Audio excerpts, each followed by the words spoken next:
Welcome back, everyone. I'm Leila. And I'm Laura. And this is For Your Penjoyment, a show about fountain pens and the joys they bring us. Brought to you by Pen Boutique. So how are you doing today, Laura?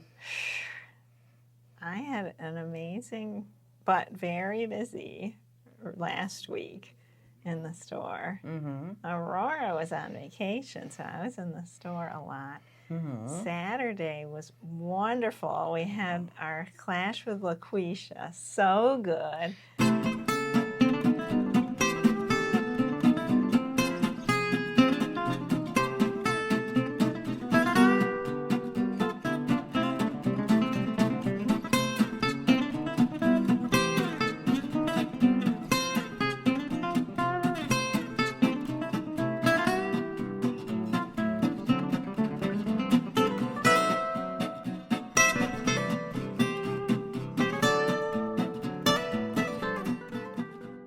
It was such an honor to be in the room and help out with the class. I wasn't in the class because I had to be in the store, but the people that were in the class and a whole bunch of other wonderful customers came to the store after the class was over and just like spontaneously got to know each other, some of them that had never met before. It was so beautiful, so cool. Agreed.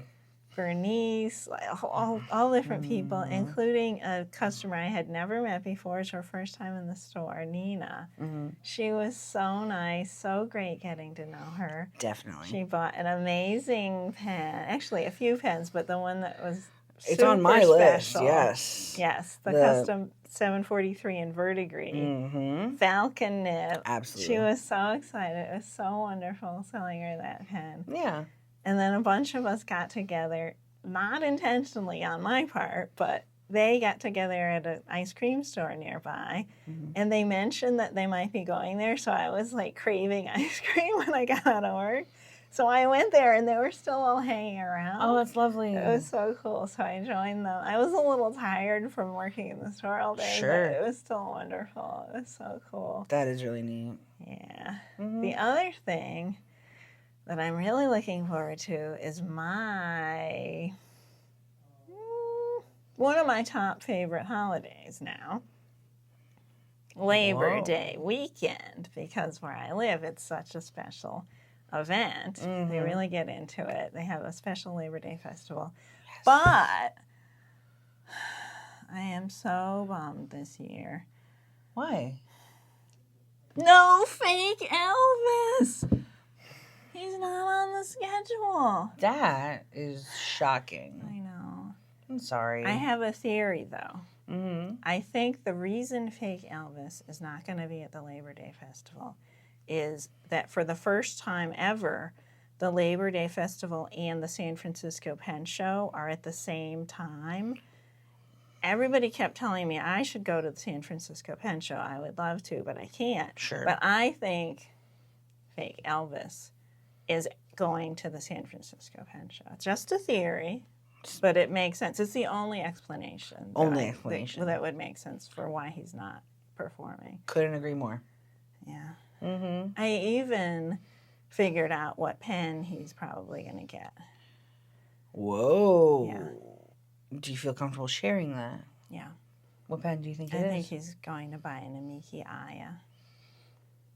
Now, what do you base this belief upon? I don't know. It just seems appropriate for fake Elvis. You know, it's like a big pen. It's got that big number 30 nib. It's a little sparkly. It's just, yeah. I mean, sure. Yeah.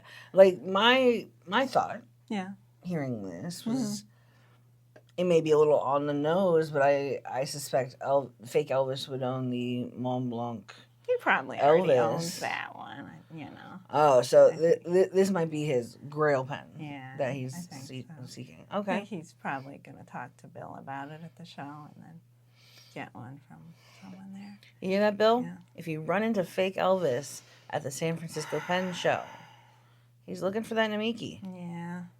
All right. Well, I don't want to dwell on that too much because it's a little bit of a downer, but there's plenty of good things to look forward to. Oh, certainly. Festival's going to be great, with or without fake Elvis. Mm-hmm. What about you? What have you been up to lately? I have been hanging out. I've been here, there, and everywhere. I've been kicking my butt at the gym. I've been seeing long lost friends. I've had touching reunion stories. That's right, yeah. I was here Saturday to help out with LaQuisha's class. Very cool. I also got to hang out with our new friend Nina, who I met at the Pen Show. That's right. It was great introducing her to like our regulars, and we had a really good, solid group of regulars at the store Saturday. It was so cool. It was like the planets aligned just right for like this group. The people that just happened to come in when she was there, and it was just like amazing. All of these people that were so perfect for coming together, getting to know each other. You could feel this positive energy in the camaraderie. Store. It was just incredible. And like the fact that I was the one that went up to her and asked her, you know, can I help you, etc. Yeah. It could have been anyone, but it was me, and we immediately had this amazing connection. I'm so happy that we're getting to know her. It was just really special. Stuff like that just happens at Pen Boutique. It's a special place. It's why I love working here. It really, it is very difficult for me to sum up how I feel about Pen Boutique. Yeah, it's hard to put into words, really. Because it is this magical place that attracts a very diverse and unique cross-section of this community. And, you know, I think we've both been blessed to encounter these regulars who just have curious minds and open hearts, and they just want to... You know, at the end of the day, you just want to relate to someone else. Exactly. You know? Yeah. And they may have very different lives, but they come together in an amazing way. For their mutual love of these fine writing instruments. You know? Exactly. We really are lucky that this is where we work. Yeah. It's kind of like a small version of a pen show. Exactly. So... Before we go any further, what pen are you using today, Laura? I have a really special pen today. Let's talk about it. It's not one that we sell because it's a vintage pen. This is a pen that my pen mentor, Dr. Elsie, he was my pen pal, and he used vintage pens and got me inspired to buy my first fountain pen, Metropolitan. Nice. He gave me, at one point, a whole bunch of vintage pens that he'd picked up in various places. And this is one of a small number that I kept. And it had a bunch of pink stuff right here. Someone had mended it, like, with this horrible pink-looking stuff. Oh, this is the pen. Yes. Yes. It was a beautiful pen other than that. It's a vintage... striped Parker Duofold. Beautiful. It's a vacuumatic. So it has a little blind cap here. You unscrew it and you pump this and it fills it up. So it was a cool pen, but when you took the cap off, you saw this hideous pink stuff. Yep. So I showed this pen to our friend Mike Daigle. Hi, Mike. Hi, Mike. And he said, give it to me. Maybe I can fix it for you. So what he did was he found a new barrel that matched my rest of my pen. He replaced the barrel for me and kind of spruced up the pen a little bit, even tuned the nib. It writes so smoothly now. Yes, it does. It's really fun to use it. I really like this pen now, and I've been using it. It's fun to write with. It's such a nice little size. It's about the same size as my Pilot E95S. I was thinking the same thing. I had the two right next to each other earlier. Yeah. And it's so pretty. Like, you have to get it in the right light. But the stripiness and the cellulite, it's so cool. So I love it. It's a fun pen. And he filled it with the ink that he always uses. Waterman-inspired blue, which is also one of my favorites. So, yeah, I really been enjoying it. Thank you so much, Mike. Excellent. Really special. It's like double special to me now. Because it's like Dr. Elsie plus Mike. He gave it a breath of fresh life. Yeah. That's wonderful. What pen are you using? Oh my gosh, look at these next to each other. I have a fairly recent acquisition. Wow. This is the Leonardo Supernova. Wow. In primary manipulation 5. Wow. With rose gold trim. We just got this in the store like last week, That's right. About 2 weeks, around the time of the pen show. Okay, yeah, and it's in the display case and just like, so sparkly, so and glowy. No two pens are identical. Oh my gosh. You know, I'm a collector of Jonathan Brooks materials. Yeah. So when Leonardo announced that this was coming out, I had to have it. Absolutely. And I'm so glad I picked it up. Can I look at it? Please. Wow. Look at all those colors. Oh my gosh. There's a romance to the colors, and then you have that silver shimmer throughout. Yes, very, very It makes shimmery. it really special. I mean, it's shimmery in any light. You see the shimmer all the time. Wow. It's stunning. That's crazy. And writes like a dream. Like, I'm super content. And it's numbered on the bottom. Yeah, they only made 225. Very cool. Yep, you got the number right. Yep. I would have messed up. Do you know what number yours is? I think it's either 117 or 170. I can't remember. 170. Very good. Yeah. Wow. Way too sparkly and swirly for me, but that's okay. But it's a delight for me. It's perfect for you. Love it. What ink did you put in it?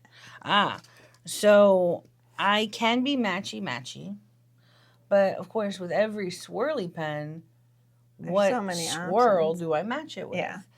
So my particular Supernova has a decent-sized patch of translucent fuchsia. Yeah, So I went with the Iroshizuku Tsutsuji. Ooh, that's one of my favorites. Beautiful. And it flows so nicely out of this pen.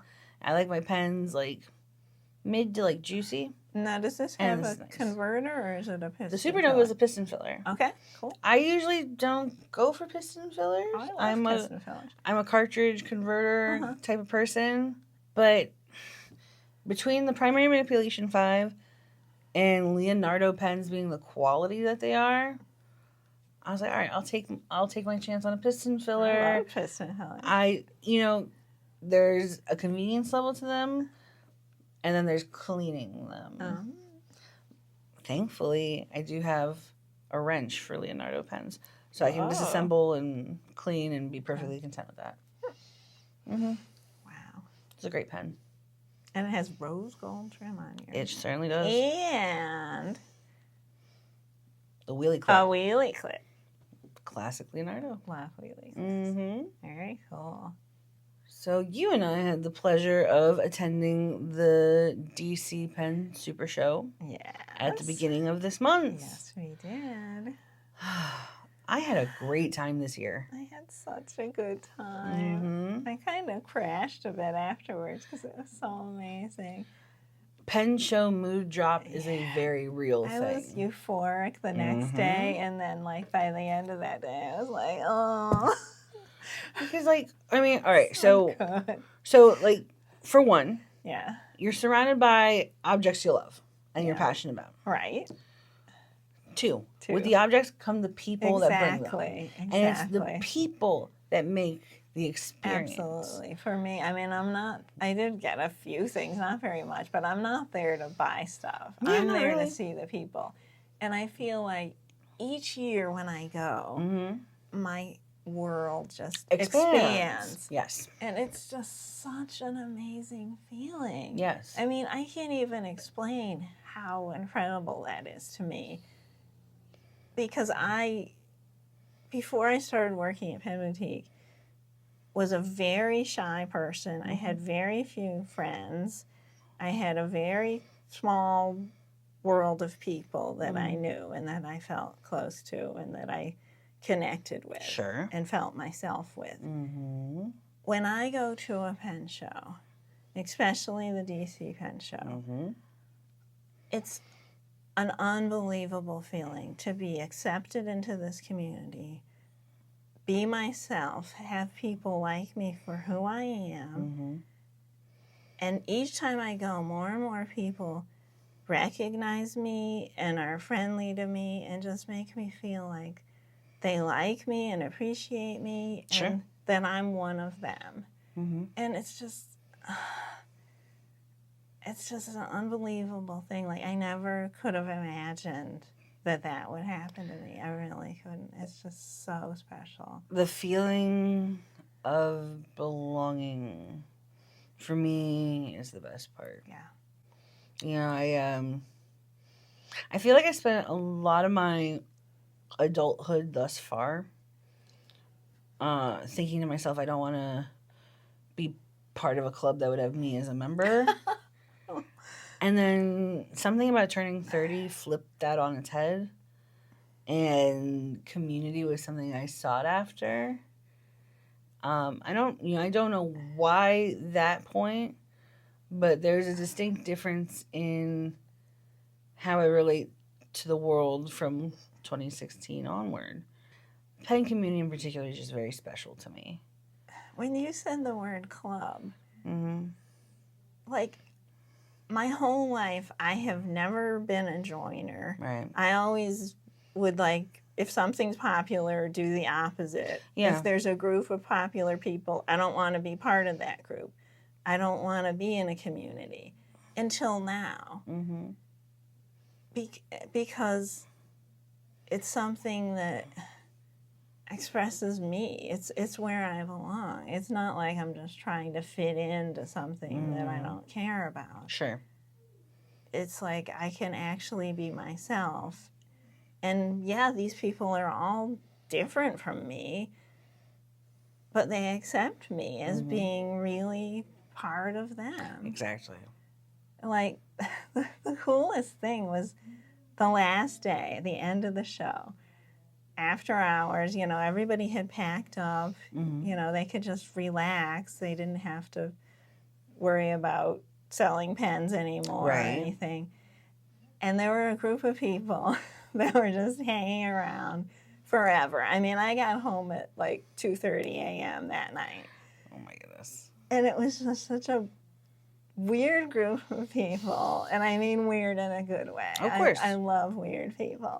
It was just so amazing being there, so amusing and wonderful, and just like, why are they letting me hang around with them? Like, I was so different from the other people, but it didn't matter. Right. It was like I was the only woman there, but nobody was treating me like, you know, nobody was hitting on me, nobody was acting like, you're a kid, you don't belong here. Because most of the people are like older vintage collector, kind of a vintage dealer kind of guys, that type of people.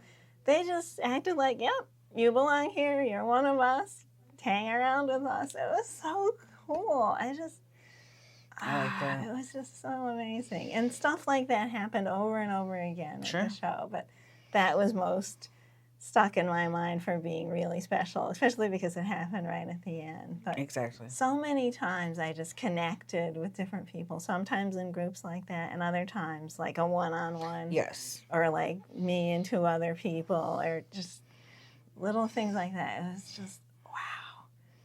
You know, I'm right there with you. I really do thrive on the people when I'm at the pen show. Like, for example, this year, this show, this DC show, I met our new customer, Nina. I also met one of our viewers, Giselle. She was amazing. Got one of our customers, the author Ten Kim Lam. Oh, yeah. To sign my copy of her most recent novel. And then seeing regulars from the pen store. Bernice. Warkenda. Yes. Seeing Kim. I haven't seen her in a while. That was lovely. And just... Did you see Martin? No. You did. I hadn't seen him in a long time. I hadn't seen him forever. And I saw him, and I got to introduce him to Warkenda, and that was so special. That's such a beautiful match right there. I love things like that. It's just really amazing. The other thing that was so cool for me was introducing Pierce, our newest employee to the community. And he just had such an amazing time at the show. And they took to him loved so it so well. much, yeah. And he, like us, was sad when it was over. Yeah. And I got to introduce him to all kinds of cool people. And I re-upped my membership to the Black Pen Society. Very got my new nice. pin, and Pierce joined the Black Pen Society. That's special. As did Bill. Very nice. I recruited both of them. So that was so cool. That was my first meeting, because when I joined last time, it was at the Baltimore show. Sure. And the meeting always occurs at the DC show. So got to see the Grand Poobah with his fez. It was just, wow. I love it. Stuff like that. I just love how the community is so fun and silly and creative and just doesn't take itself too seriously. Weird Yeah. in a good way. Delightful. So because this is our DC Pen Show recap episode, we have 2 interviews for you folks today. First of which... Speaking of weird in a good way. Speaking of weird in a good way. That describes both of our interviews well. Yes.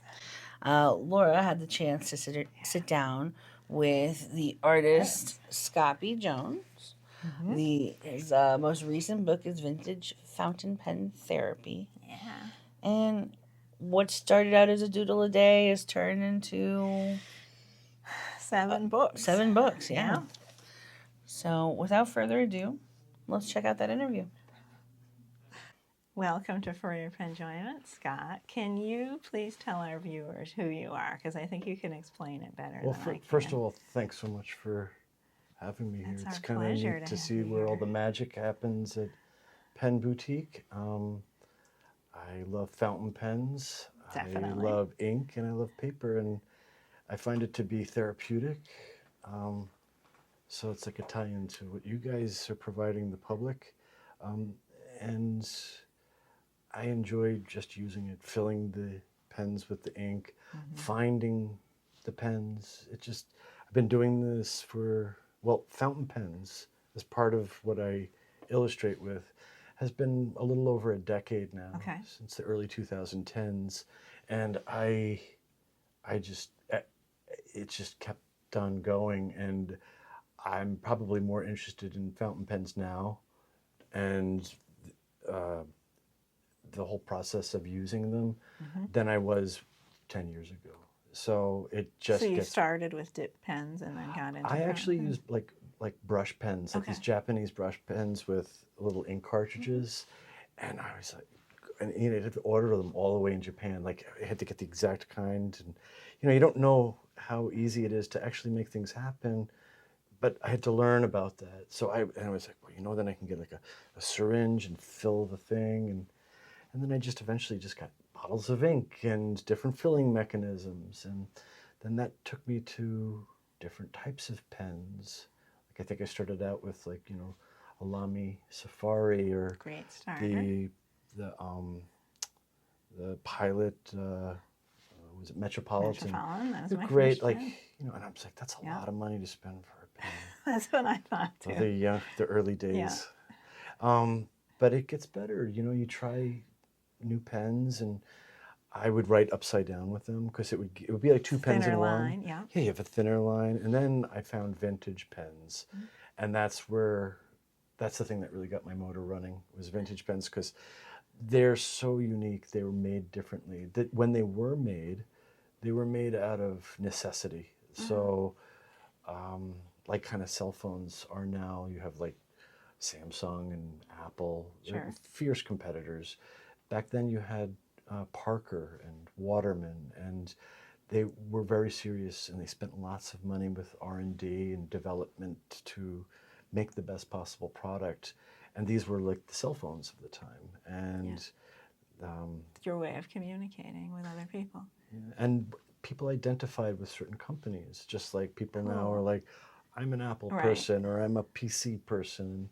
So it's the same thing, just different tools. And to preserve that heritage by illustrating with these vintage fountain pens, I hope to enlighten people with don't know, the magic of what it was like to have this in front of you and doing it. And now we have it as a luxury. Back then it was a necessity. Right. So how many years have you've been using vintage flex pens? Vintage probably since about 2016, close to a decade. Okay. The newer stuff was before then. And you've published 7 books now? So, yeah, Is this just your 7th? for the DC show will be the debut of the 7th book, which is called Fountain Pen Therapy, or Vintage Fountain Pen Therapy. I love that title. So good. I'm like... do you have a copy of it with you right now? Actually, right here. Yeah, Let's hold it up. Thanks. Yeah, so this is the one we're giving away for our giveaway. Yeah, that has all of my work. So I do daily illustrations with the pens. I usually wake up in the morning instead of turning on the news or social media even, or even emails. I make a pot of tea. Okay. And I just start penciling in what I want sometimes with a Pentel P207. I like the 7mm size. And then, or sometimes I go straight to ink. Sometimes it's just, I like the flow of the ink, and I stick to just black ink. Waterman's Black is a safe ink for the vintage. Books are all in black and white. Yeah, that's one thing I don't kind of go down the rabbit hole on is the inks. I do use like a permanent ink called Diartramentis, which is, they make an archive and well, one is, they're both waterproof, but one is also UV protected. So like if you did some artwork and hung it on the wall, there'd be no bleaching. Yeah. So how many years have you been doing the daily drawings? Published and keeping track of it and not missing a day, January 1st, 2012. Wow. So, that's crazy. It sounded crazy. It sounds crazy, but it's not. How do you keep from missing? Like, what if you're sick or traveling? Or thankfully I did have a surgery, and I did it on January 31st of 2024. Okay. So if I kicked the bucket in surgery, I would have finished on a clean day. So I did my drawing in the morning. Okay. And that was like, I'm kind of morbid that way, but why not? Yeah. And then the afterlife, or who knows, whatever, I have a clean amount of from 2012 to 2024, and it would be done. But thankfully, I'm still here. I haven't been unconscious for a full 24 hours. I do have busy days where I'll just put a few things down in the morning and I gotta run. So sometimes it has to be a smaller drawing because it's a really busy day. Like I come down to where it's okay to go back and you don't have to finish the whole thing that day. What happens is, think of it like brushing your teeth. You wouldn't, if someone said, where do you find the time to brush your teeth? It's like, well, if I don't, my teeth are going to fall out. And I think your teeth are important to the health of your body. Yeah. And the one thing I think that we know the least amount, I mean, the dentistry has come a long way. But the brain we know so little about it. And something like fountain pens, regardless of whether it's vintage or modern, or even if you're just dipping, but there's something about that process of slowing down and enjoying the process of cleaning out the pen. I call it pen hygiene. It's when you're done with your pen, clean it out and then put it on the shelf if you're not going to use it for a few months. But that process is very therapeutic, and the stresses of the day just kind of go someplace else. And because you start the day this way, it puts you in the right mindset. Yeah. It's because I have I live in Manhattan, and New York, as many people might assume, it's got a lot of stresses. Yeah, sure. I know how to navigate those stresses, but one of the ways of dealing with it is for mental hygiene is to illustrate with vintage fountain pens, and it's done a world of good for me to just sit back and dial back and draw every day. So what started you with the drawing every day thing? Was it intentional, or did you just sort of start doing it and then? I've always illustrated. When I was a kid, my parents would go out to dinner and I'd draw on the placemat. I love that, yeah. Then the maitre d' would put the kids' drawings off to the side by the kitchen, and then there would be a little gallery, and then other parents to keep their kids calm. dealing like, you know, there's the loud kid in the restaurant. Well, you give him something to focus on. And, you know, we're just big kids now. We, you know, the loud person in the restaurant, give him a fountain pen. I like that idea. See, now I'm talking so much. I'm like, I need to quiet down and get to the That's fountain right. pen. That's right. So when you're doing one of these drawings, we'll show some pictures, but your drawings are really surreal and creative. Where does your mind go when you're doing one of these drawings? I'm thinking about the day's events sometimes. Really? Sometimes I'm thinking about things in the past and the future. It allows, you know, I'm not one of those, you know, people to sit in a room filled with crystals and, you know, low candles and, you know, modern, you know, with the Zen thing. I like that. Yeah, and I'm not. It's not my style, but Same. I do say that this is a form of meditation. So like I'll be at a pen show drawing while I'm at the table and there's a ton of stuff going on. Okay, so you can kind of tune out. But it actually tunes me in because I can hear like 2 or 3 conversations. Oh, wow. And while and it's almost like a cheat code. Like so that's influencing what you're I can drawing. hear the different things going on. Now I can't hear anything. I'm just yapping. Right. But then it's like the world calms down and it's like my superpowers come into being. I like that. So you don't need to be in a private place all by yourself where it's totally quiet. You can do this anywhere, kind of? Yeah.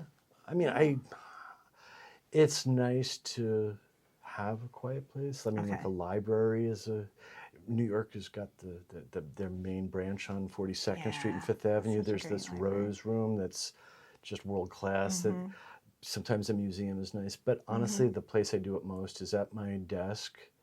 I have a pretty decent view from where I'm at, so it's morning time and sun's coming up, and it's a calm period. And then also at night, usually when there's not a lot of stuff going on in the morning or later in the evening is when I get stuff done.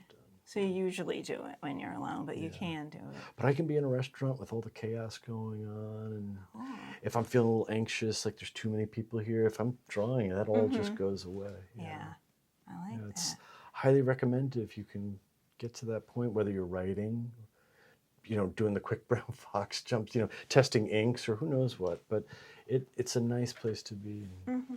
Just to sort of center yourself. Yeah. So can you tell me a little about the tools that you use when you're doing these drawings? Vintage fountain pens. I got one Do you here. always use a flex nib? Or? I'm gonna go off camera and Sure. This is actually. Let's see. This is sort of what I have. Nothing special, but usually nothing. About 4 pens. Okay. So I have I think I mentioned before a Pentel. I don't work for the company. Pentel P207. Okay. The 209 and the 205. One's too thick. One's too thin. It's kind of like the 3 bears kind of story. So I use this a lot. Okay. I get a box of them, give them away. Then I have, this is sort of my main flexor. Okay. This is a classic Waterman 52. Nice. These were like very popular back then. They're made out of black hard rubber, which is the same stuff that your car tires are made out of. Okay. In fact, if you rub it against the fabric, and then it smells like the car tire peeling out. Oh yeah, a little bit. Yeah, it's got that. It's just a unique, and there's also when you hold it, it gets kind of warm.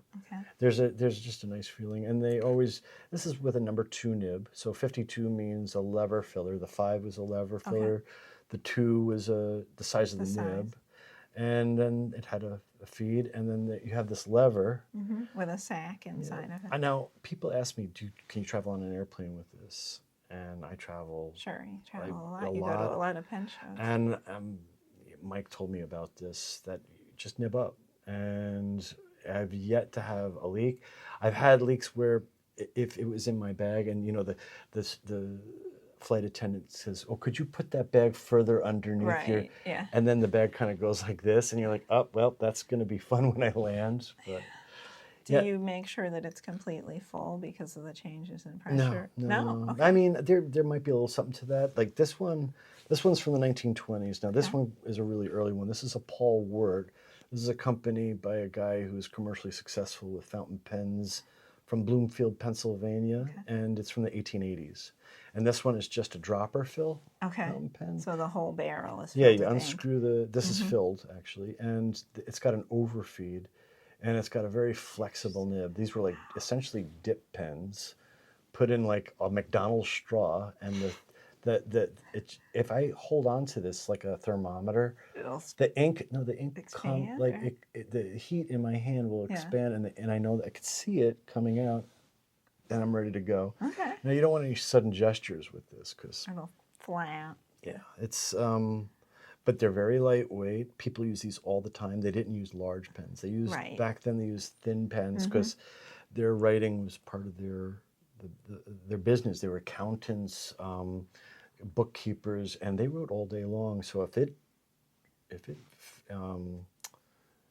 it failed for them and their hands had repetitive stress disorder, carpal tunnel, they'd be out of a job. Life was harsh back then. You're out of a job in the 1890s, it was rough. So you made sure you had a pen that worked well. And these were a new concept because people used to dip before then. So that's, this one's more modern. That's a modern one there. TWSBI, I usually use this for broad nibs because vintage nibs tend to be a little bit on the thinner side, and a broad nib, they're harder to come by. This one just works. It's plain, clear. I can always see what's going on in it. I can have this inked for like months. I don't think I've cleaned this for like a year, and it's still flowing. That's the vac filler one? Yeah, it's a vacuum filler. I can always see what's going on. I even have one with white ink in it. White ink? Yeah, I was on YouTube and I saw white ink. And you know when you get those paint pens and you use them like 2 or 3 times and they dry out and you're like, throw it away. There goes another $5. Let's get another paint pen. And usually like felt tips. Well, I use white paint. Well, let's see. I have. It doesn't clog up your pen. I'm shocked. So this is my daily illustration book, right? And so I write 57 on there. It's number 57 in my book. Okay. And it doesn't rub off. It's waterproof. Oh, I see. And I use it sometimes if I do a black wash in the back. I'll put stars. Go over the top. But you have to use waterproof ink with waterproof ink because if you use it with non-waterproof ink, you'll get like a muddy. Yeah. Okay. That's pretty much it. Yeah, but it's very simple. 3 or 4 pens, not too much. Okay. So how did you develop your style? It's so unique to me. Like I've never seen anything. Okay, so I like did yours. go to school of visual arts. Okay. And that, I was into being an artist, but then it was the early 90s and I got into graphic design. So I got out of illustration and then got into television production. And, oh, wow. And then I got back into illustrating. I never stopped illustrating. I'd use Sharpies, microns, all sorts of stuff. But there was an artist by the name of Jim Woodring who does these wordless comics and a profusion or a lot of lines and cross-hatching and squiggly lines. And I met him in New York City at a comic book shop called Forbidden Planet. I've been there actually. Oh, it's such an odd. It's still there, and he was doing a book signing, and he was just there like twiddling his thumb. I was like, "Where's the line for this guy?" So I chatted with him for a while. I was like, "How do you do the thing?" He's like, "Dip pen." I was like, "Oh, that's gonna ruin my flow. I like to just keep on going and not do this." So he said vintage fountain pens, and then that started me on the journey with vintage fountain pens, is to have that flexibility with the line work. And that's one of my influences, Jim Woodring. Very prolific illustrator, very strange art, but beautiful too.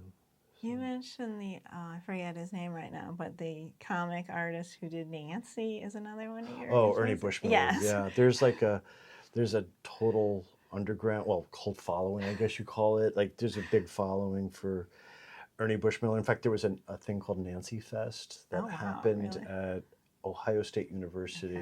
Now, Ohio State University is OSU is kind of special because it has the Billy Ireland Museum, he was a comic book artist, but they have the largest collection of original comics in the world for Western comics.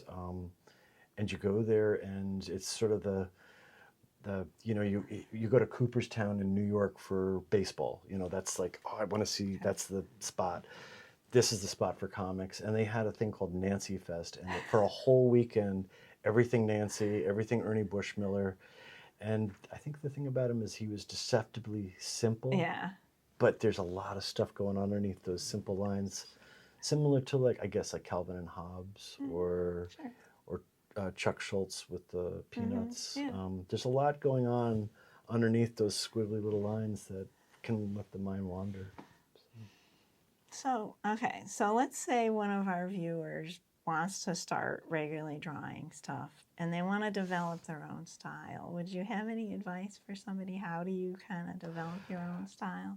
Because your style is so cool. I would say copy the things that you like. Okay. Like if you like doing but then still your life style's portraits, the same as somebody else's, but it will kind of change and become you know it when you like it. Like if you like baseball, or if you like food, or if you like cartoons, or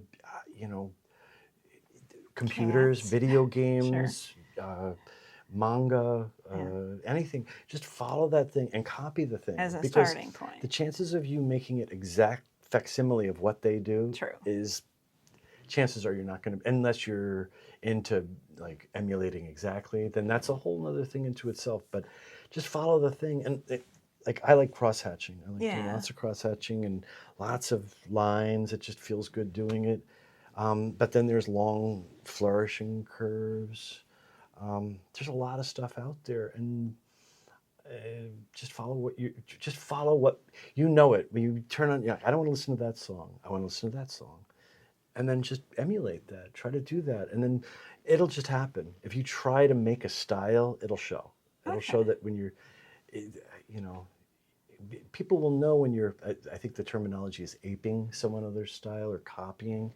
They know, and eventually you'll get sick of doing that exact same thing. So it just kind of takes time. Yeah, just follow what makes you happy.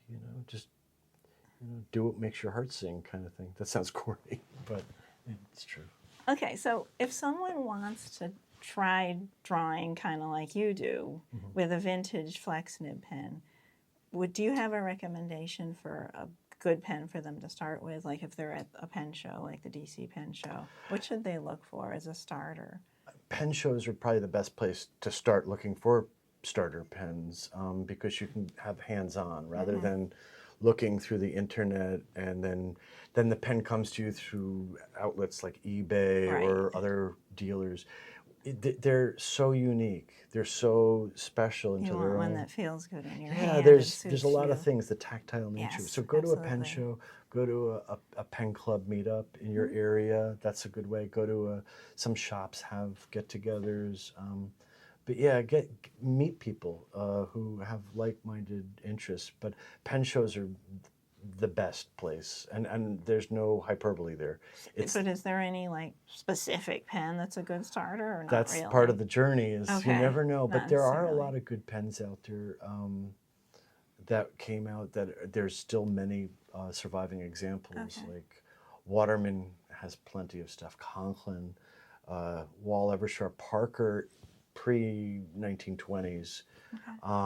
There's a little harder to get, but Waterman is a great source. Conklins are a great source, and we're talking 1920s and earlier, because the pens, the nibs, the way they were made, were forged instead of rolled. Oh, wow. So the sheets of gold, they made steel nibs that were flexible too, but the 14 karat is sort of the standard. Yeah.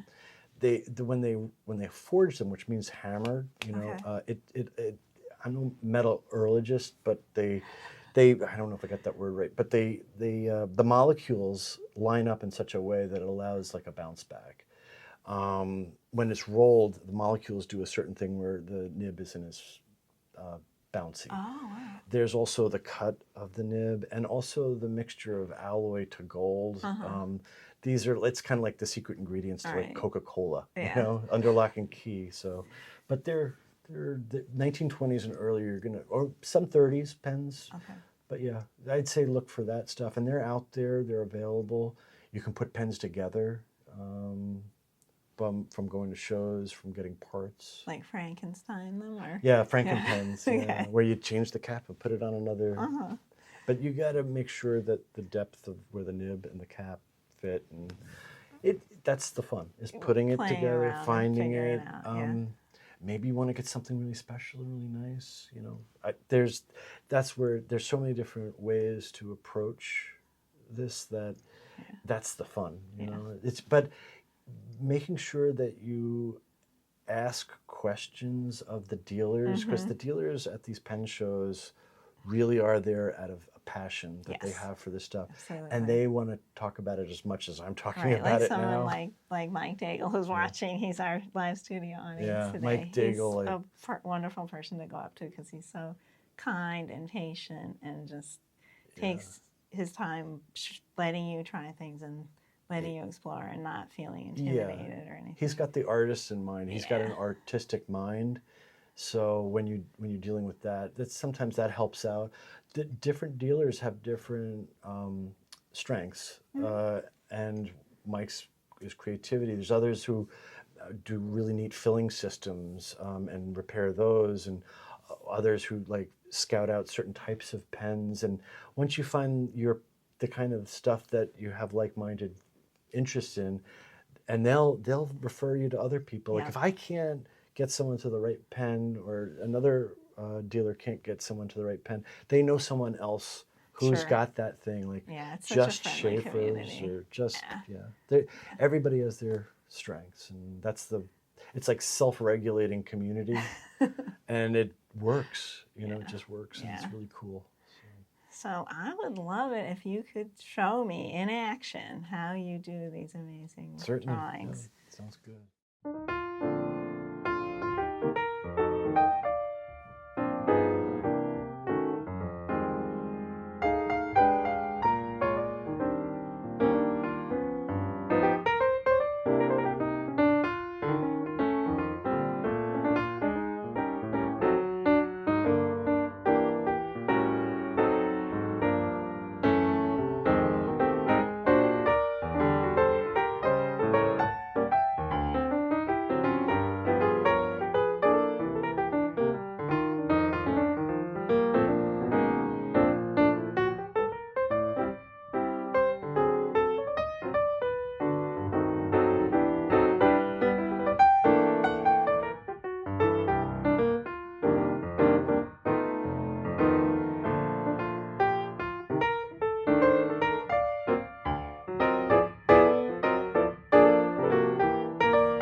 So thank you so much for coming on the show, Scott. It's this was an honor to be here. incredibly interesting.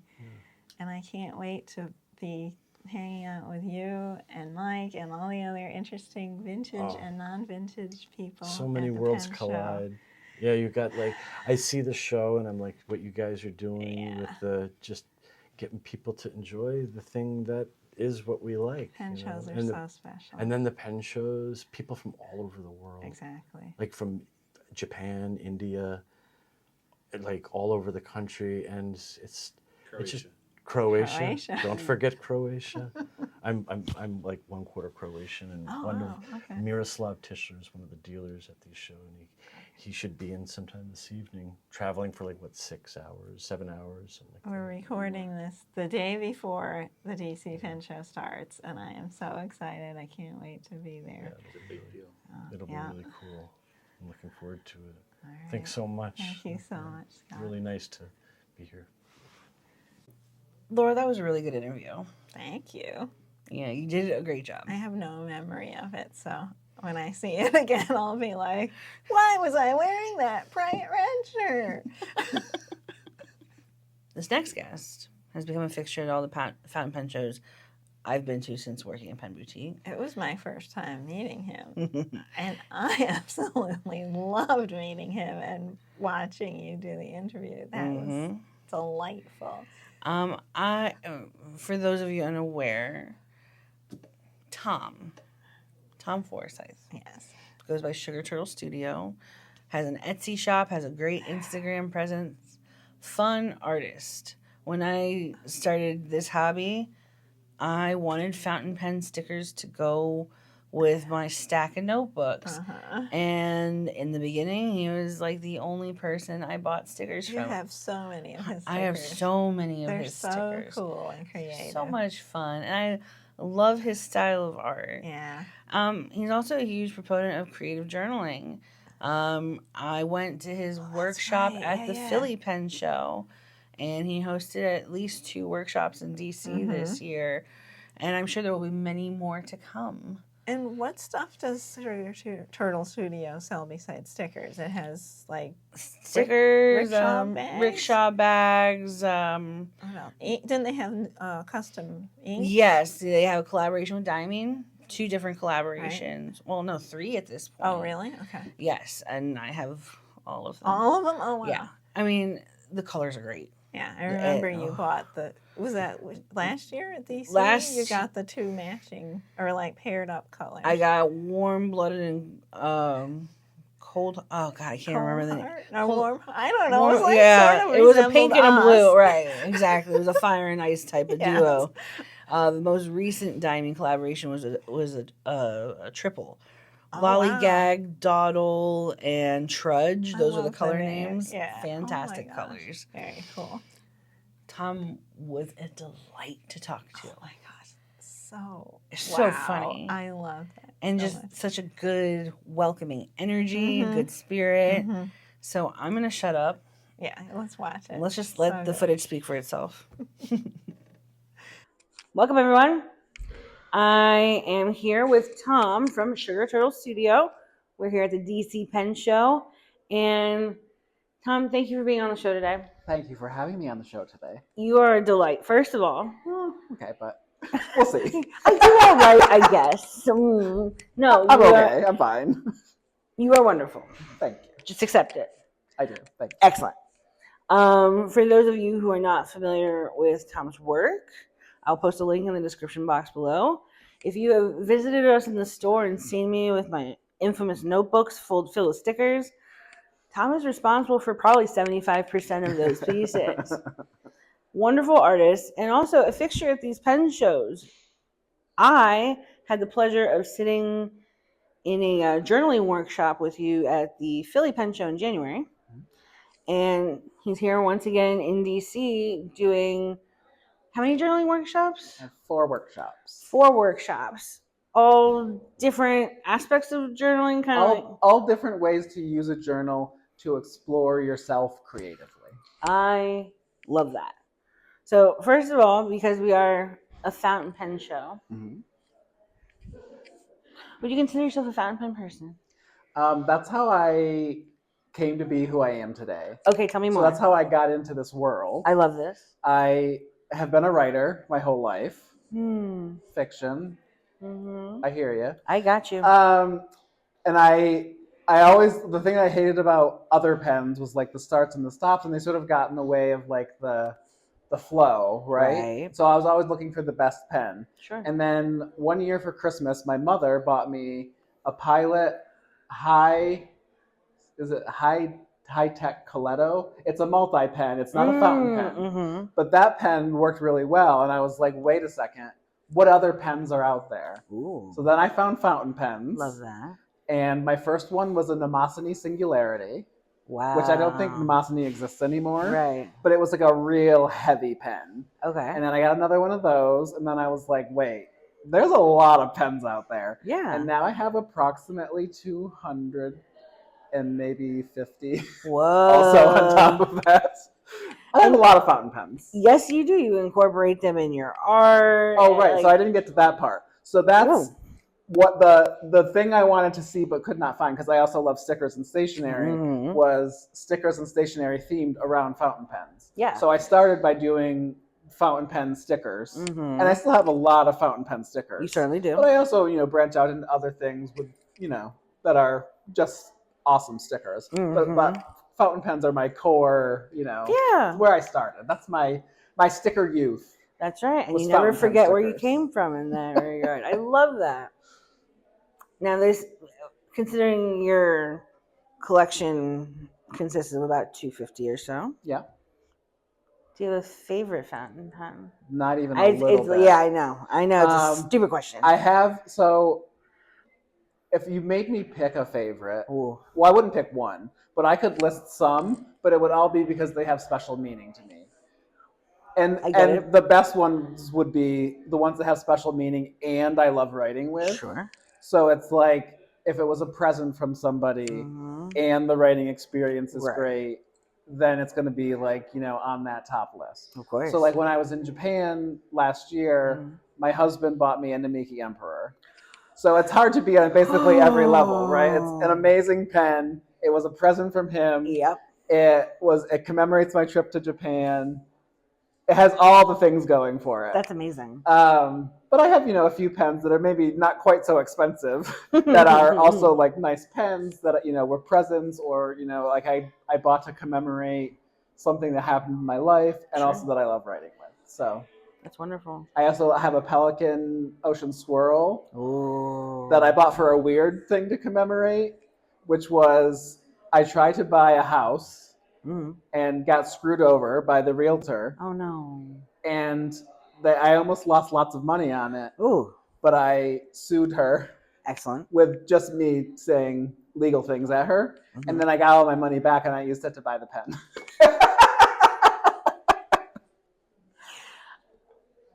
I want to know more, but I know that's not appropriate for the show right now, but I would love to know more. Hey, I'm an open book. Which I appreciate. An open book, get it? Open book, get it? That's right. Tell us about the journals you brought with you. Yeah, so I mean, these are the random ones that I brought to like show in my workshops. I happen to have with me. I mean, obviously, I have dozens of journals.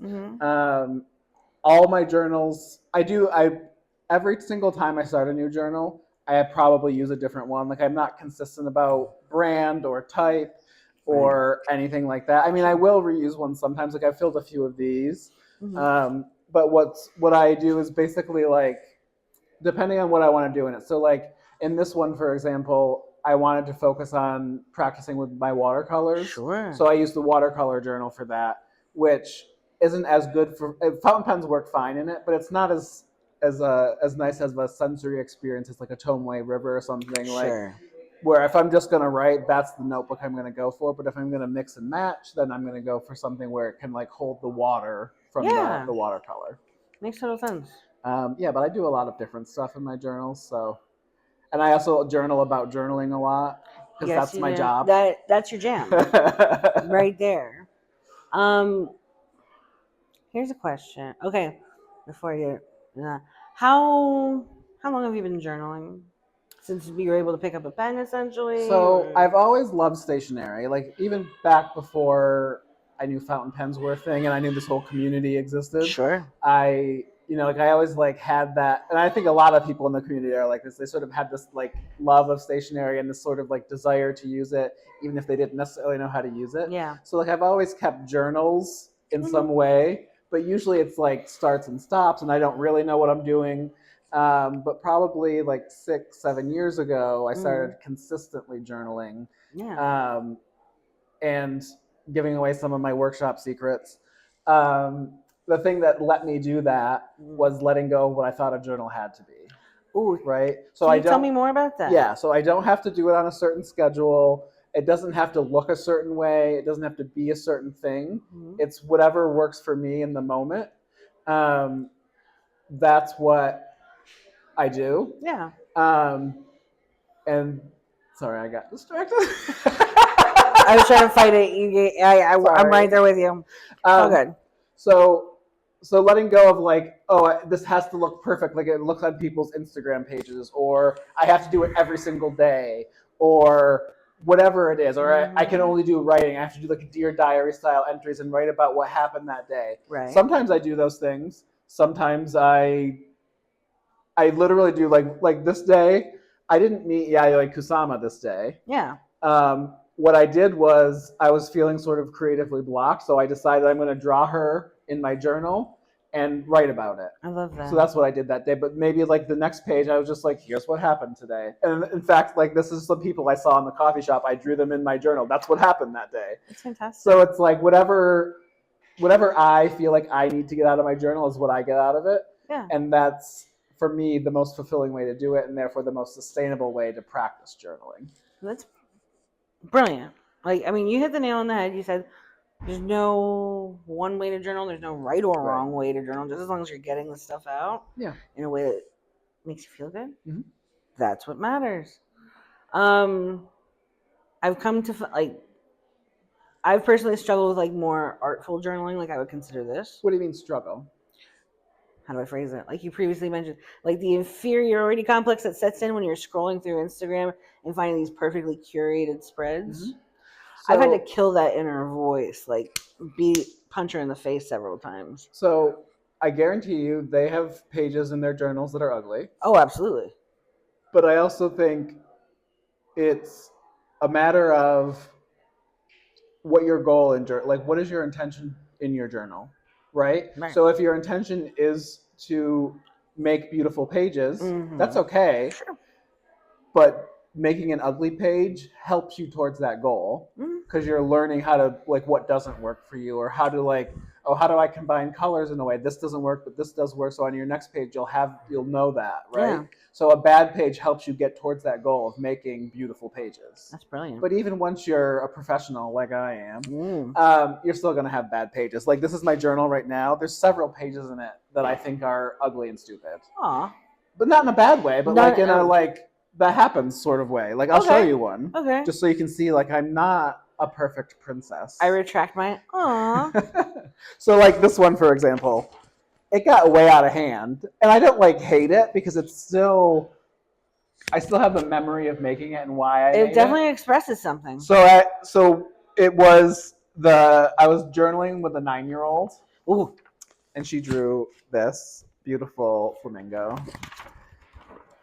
And I was trying to commemorate that with a self-portrait because she wouldn't stop talking about how my glasses are shaped like stop signs. And then the page just got out of hand. And that's fine. And actually, that's why I put this in there. So then I don't have to look at it if I don't want to, because this just folds right over it. And I can enjoy her beautiful drawing of a flamingo. But it's still there. And it's still, like, I like that it's there. But, like, I have bad pages that I don't like. But a lot of my pages I do like. But a lot of my pages, well, not a lot, but some of them, like this page I don't love. It's fine. Yeah. But, like, it's not really my vibe. But you know what I do when that happens? Turn the page. Your drawings. Yes. Your drawing, do they start as pencil sketches? Do you use fountain pens? What tool? Everything, always. Yes and yes. Okay. I don't have a consistent drawing practice. I mean, I have a consistent drawing practice, but I don't have a consistent drawing technique. Got it. So, like this one, for example, I probably started with a pencil sketch. A very common thing for me because I produce a lot of illustrations every month. A very common way I come up with ideas for that is I'll just scribble on a page until I see something in the scribbles. Yeah. And then I'll illustrate on top of that. Sometimes I'll erase that. Sometimes I'll just illustrate on top of it. Because usually with that, I'm turning it into a digital drawing later. Sure. If I'm drawing with a fountain pen, it's for 2 reasons. One, I want line variation, so it'll be a fountain pen that allows for line variation. Definitely. Whether that's a Fude nib or if it's, I don't really use flex nibs, but like just, you know, some grinds and or some nibs, depending on the angle, you know, you can get line variation. So I like that out of a fountain pen. Sure. That would be one reason I would use it, and I would use it with a waterproof ink in that case, because I would most likely want a watercolor over it. Of course. Also, I love the idea of you doing ink washes. So like drawing with a fountain pen or drawing with something else and then going over certain areas with a fountain pen and then using water to do ink washes from that spot. Yeah. I really like that as well. Love that. You're familiar with Scott P. Jones, correct? I'm very familiar with Scott P. Jones. I love his stuff. I've got his books autographed. Not his newest one. Because I'm holding out hope that I could enter your giveaway. Perfect. You most certainly can. Do you happen to have a submission with you? I happen to have brought a submission. I was watching the episode where you talked about it, and you made an offhand comment, wouldn't it be great if someone drew me as a pen? Please, God, is this happening? Is this what I... And as a person who makes stickers for a living, I turned you into a sticker as a pen.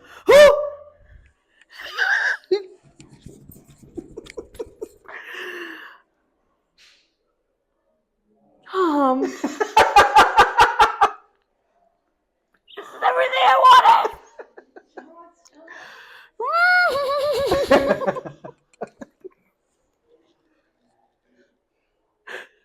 Oh my God.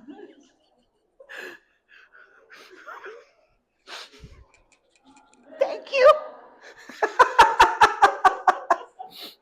Yes, that's what I was hoping for.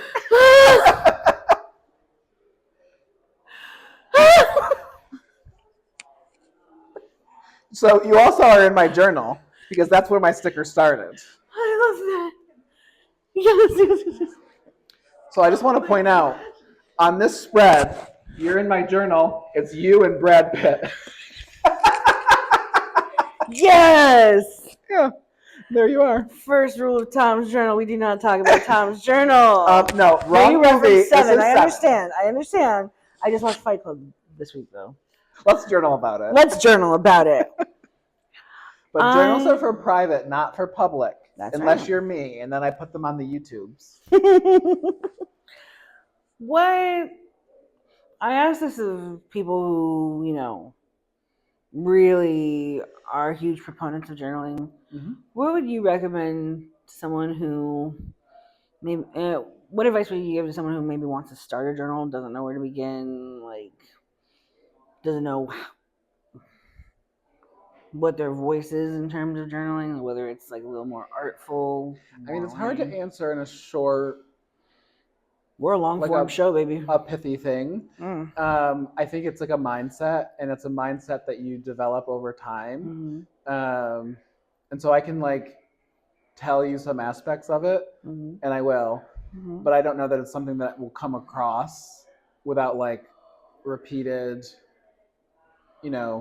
indoctrination. Sure. I do have a journaling call, so give me your life savings. But approaching it with a sense of play or experimentation, mm-hmm. not because all the topics you're going to cover are lighthearted, right. but because the act of journaling can be a little silly, right? Of doodling in the pages and seeing what that feels sure. like and what it brings out and sort of things like that. And the example I give in my workshop that is my favorite that everyone loves is try new things in your journal, spill coffee in it, or tape in pictures of Mark Ruffalo eating cheesecake. So it's literally whatever you want to do, play, have fun, but then use that as a space to explore yourself. Sure. That's what I would say, but it's hard to hear that and then do it. It's more a practice that you have to develop over time. Absolutely. That's probably the more important thing to hear, a practice you develop over time. Yeah, and I would say stay aware of if you do start it and then you find yourself stopping, try to be aware of why you're stopping. Is it because you missed a few days and you feel oh, well, now I can't do it? Is it because you see someone else's and you're comparing yourself and you're oh, mine's never going to be that good? And once you're aware of those things, journal about them. Sure. So oh, why do I feel I have to be good at drawing in order to journal? If I want to get good at drawing, maybe I need to, a bad drawing is a step towards good drawing, definitely. Right? Saying that's easy. Living through it is hard, right? And that takes practice. Mm-hmm. But I always find if I'm hitting a roadblock like that, then I just free write, brain dump to try to get through it. And it's not. And some days it'll be okay, today's not going to be the day, and you just have to walk away from it. Sure. But consistently coming back and playing and experimenting and trying again. I like that. It likes you. Oh, good. And I really liked your submission for the contest. Oh, good. Wow. It's delightful. I'm glad. Tom, thank you for being on the show. Thank you for having me. I definitely appreciate our talk, and your hopefully contribution to this episode will inspire people to pick up a journal and a fountain pen. And a sticker. Or two. I'm going to get all the... But no washi tape. It's banned. Uh-oh. You hurt Laura's feelings just that. I'm just kidding. I also sell washi tape, so... You're in the clear, people. Washi tape, A-okay. Thank you, Tom. Thank you. Can you even? one day you're making a flippant remark, the next you're a sticker. Take a look.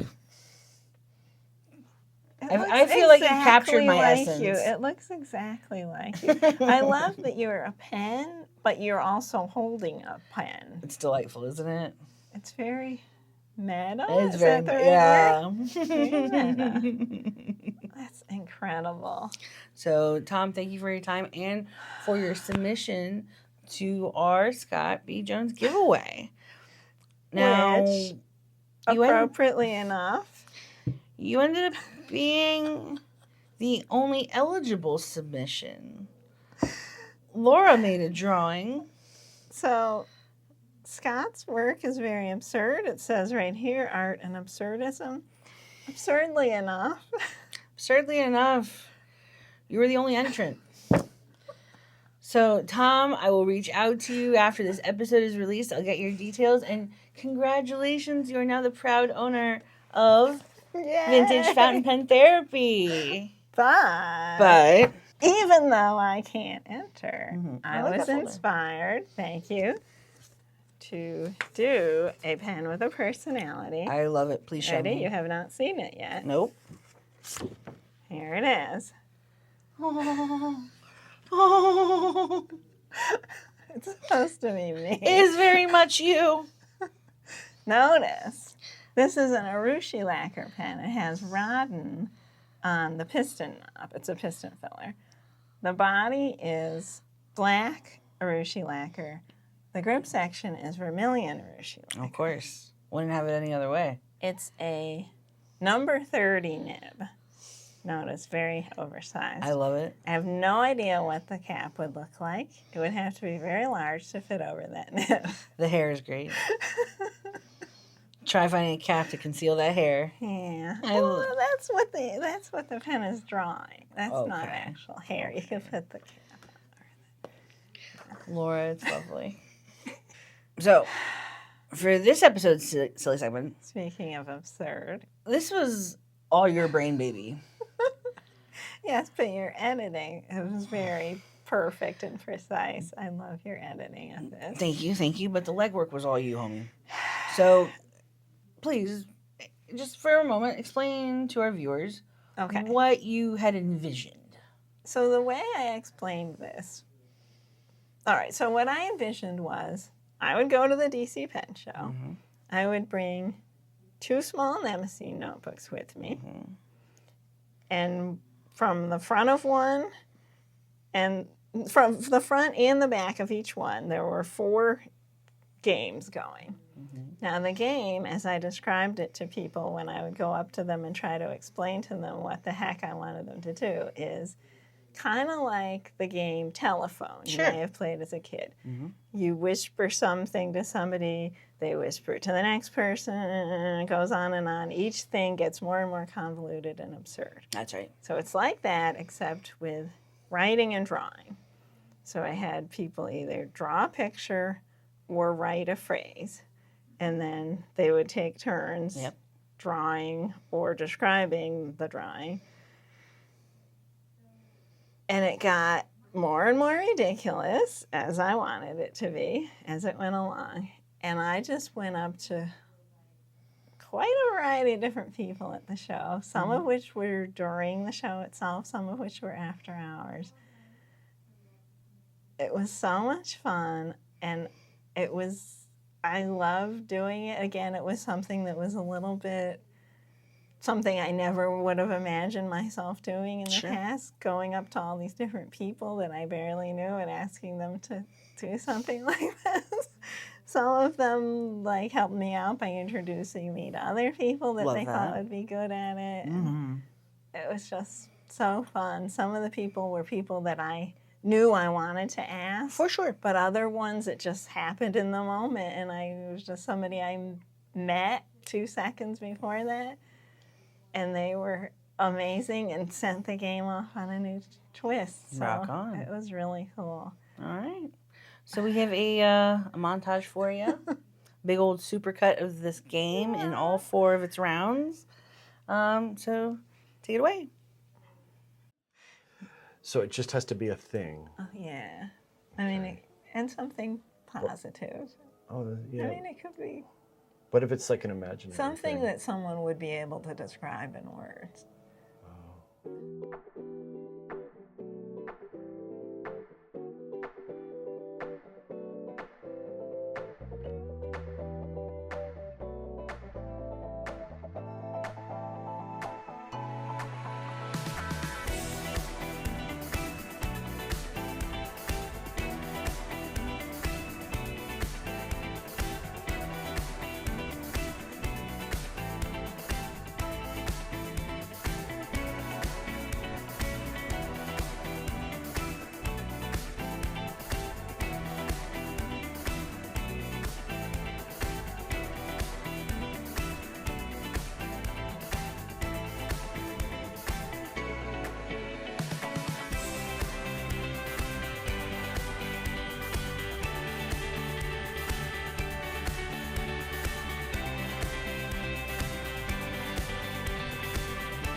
I love that.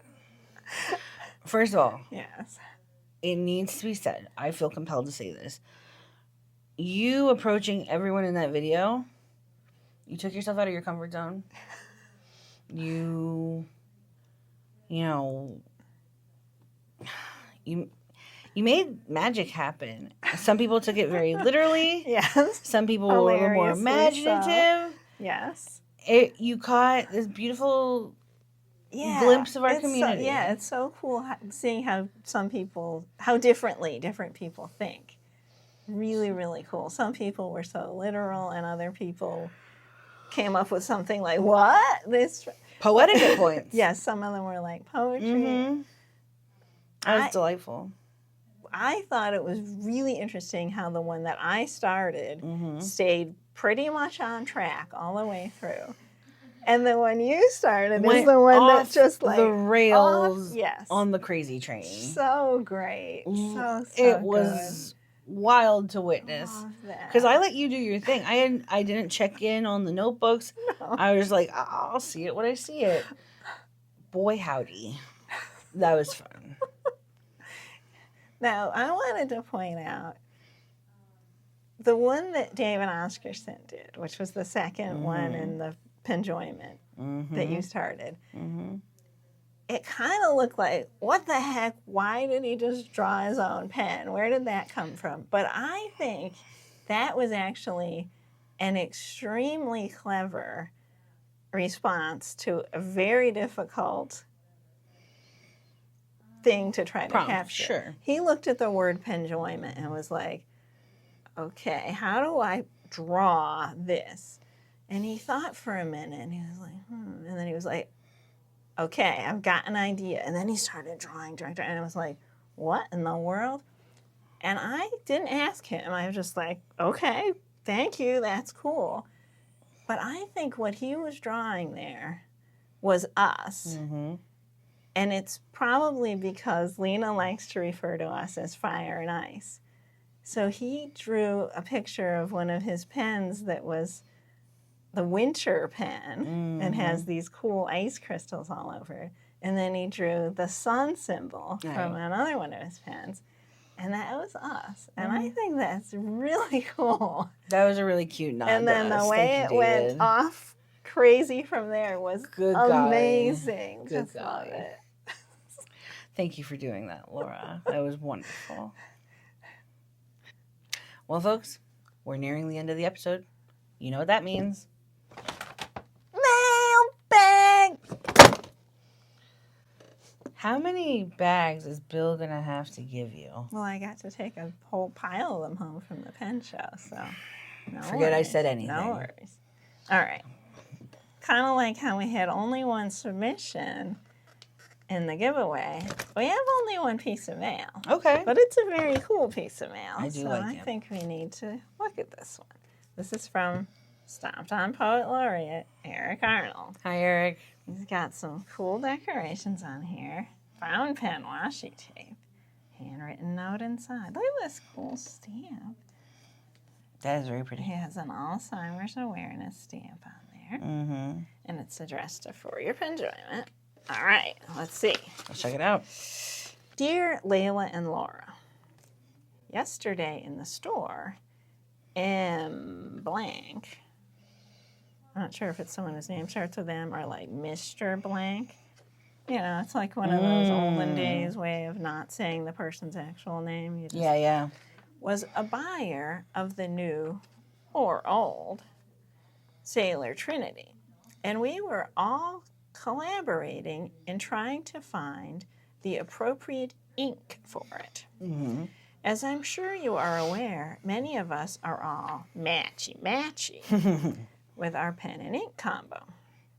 It occurred to me that we might be taking the wrong approach, though. So here is my goofy idea. What if we picked the ink first and then tried to find the best pen to go with it? Question mark, exclamation point, question mark. So here's my challenge. Ready for a challenge? Ready. Number 1, guess the inks below. Number 2, Tell me what pen best goes with each ink. Mm. All of the inks are ones you currently have or carried. Mm-hmm. You can match them up with any pen, maybe? Yeah. I don't know what that word says, but in context. As a bonus, what nib size would you use? And he's got 6 swatches here. I'll provide a key on a separate sheet so you don't give the answers away if you show this letter on air. Okay. Thanks for all of the wonderful knowledge, heart, and joy you bring to the pen community. I look forward to seeing you both soon. Warmest regards, Eric. Okay, so the key is in here. Okay, so I think what we should do is, over the next month until we record the next episode, we should each try to come up with pens to match Eric's inks. And we should each come up with a couple inks to challenge each other to come up with matching pens to expand this challenge. I can get into that. And then in the next episode, our silly segment will be our reverse matchy-matchies. Reverse matchy-matchies. Yeah. Got it. I like that. Right. It's very creative. Yeah. All right. That's exciting. Make sure we don't lose the key, though. Definitely not. Keep them together. Laura. Before we end the episode, Yes. I just want to say there's a few announcements. Okay, let's hear them. If you don't follow the store Instagram, please do. That is our quickest way to disperse information. Yep. Also, take a look at the store events calendar on the Pen Boutique website. Also, following our YouTube channel helps. So, like, comment, and please subscribe. Yep. And then hit the notification bell to be updated for when we upload. Please do. Please. We also have the store Discord, which gets updated very yes. frequently. Great community there. And please send us mail. We need love more than mail. one piece of mail in the mailbag, or I won't get to womp it down. and who am I to stop Laura from womping things? As always, Laura, it's been a pleasure. Yes, it has, Leila. Remember, everyone, keep writing. And we'll see you next time. Yeah.